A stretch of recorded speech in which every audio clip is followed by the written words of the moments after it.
সকলো গোচৰৰ পৰা দুখমুক্ত অখিল গগৈ। NIAৰ আদালতৰ ৰায়দান লৈ আজি উৎফুল্লিত লখিমপুৰবাসী। সকলো গোচৰৰ পৰা দুখমুক্ত ৰাইজৰ দলৰ সভাপতি তথা 108 নং শিৱসাগৰ বিধানসভা সমষ্টিৰ বিধায়ক অখিল গগৈ ডাঙৰীয়া। সম্পূৰ্ণ 567টা দিন অতিক্ৰম কৰাৰ অন্তত আজি নিয়াৰ আদালতত যি দুখমুক্ত ৰায় প্ৰদান কৰিলে তাক লৈ ৰাইজৰ দল কৃষক মুক্তি সংগ্ৰাম সমিতিৰ লগতে সমগ্ৰ অসমবাসী আনন্দিত। NIAৰ আজিৰ এই ঐতিহাসিক ৰায়ক ৰাজ্যৰ লগতে লখিমপুৰ জিলাৰ কৃষক মুক্তি সংগ্ৰাম সমিতি, ছাত্ৰ মুক্তি সংগ্ৰাম সমিতি, পাভ আঞ্চলিক কৃষক মুক্তি সংগ্ৰাম সমিতিয়ে সম্পূৰ্ণ কোভিড প্ৰটকল মানি প্ৰতিক্ৰিয়া প্ৰকাশ কৰে। পোনপ্ৰথমতে আমি লখিমপুৰ জিলা কৃষক মুক্তি সংগ্ৰাম সমিতিৰ পৰা ন্যায়ালয়ক আমি ধন্যবাদ জ্ঞাপন কৰিছোঁ।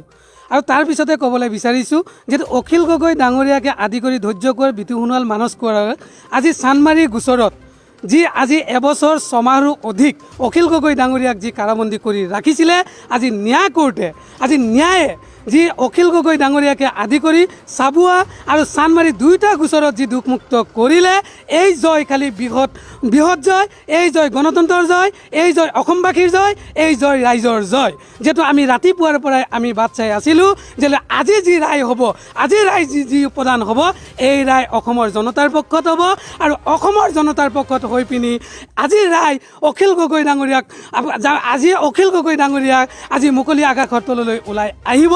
যিহেতু সৰ্বানন্দ সোণোৱাল আৰু হিমন্ত বিশ্ব শৰ্মা আৰু RSSৰ চৰকাৰখনে অখিল গগৈ ডাঙৰীয়াক যিমানেই ষড়যন্ত্ৰ নকৰক, যিমানেই ভুৱা গোচৰ জাপি নিদিয়ক, যিমানেই ৰাজনৈতিক আক্ৰোশৰ বলি নকৰক, যিহেতু অখিল গগৈৰ লগত জনতা আছে, অখিল গগৈ ৰাইজৰ নেতা, অখিল গগৈ সত্যৰ নেতা আৰু অখিল গগৈ আজি জয়। অখিল গগৈ জয় নহয়, এয়া অসমবাসী জয়।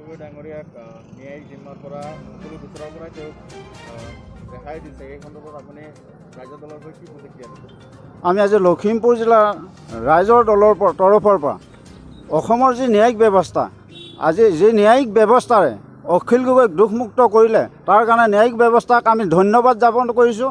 আজি অন্ততঃ আমি ভাৰতীয় গণতন্ত্ৰক এটা কথা বিশ্বাসত ল'ব পাৰিছোঁ, যিহেতু আজি যে সত্যৰ যে জয় হয় সেই কথাটো আজি আদালতে প্ৰমাণ কৰি দিলে। তাৰ কাৰণে আমি ভাৰতীয় গণতন্ত্ৰ ন্যায়িক ব্যৱস্থাক আন্তৰিক ধন্যবাদ জ্ঞাপন কৰিছোঁ। আৰু লগতে আজিৰ দিনটো সদৌ অসমক ভাল পোৱা অসমবাসী ৰাইজৰ কাৰণে এটা ঐতিহাসিক দিন।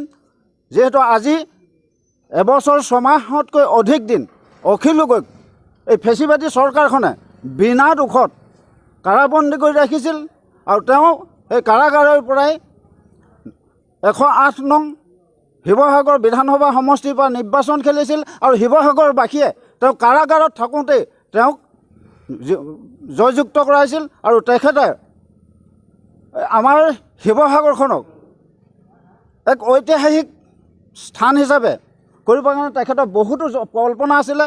আজিৰ তাৰিখৰ পৰা অন্ততঃ তেওঁ মুক্ত আকাশৰ তলত থাকি শিৱসাগৰবাসীৰ উন্নয়নৰ হকে কাম কৰিব পাৰিব। অসমীয়াক ভাল পোৱা, অসম জাতিটোক ভাল পোৱা মানুহখিনিৰ কাৰণে তেওঁ অন্ততঃ আজিৰ পৰা মুক্তভাৱে কাম কৰি যাব পাৰিব। ইয়াৰ কাৰণে আমি ন্যায়ালয়ক আমি ধন্যবাদ জ্ঞাপন কৰিছোঁ।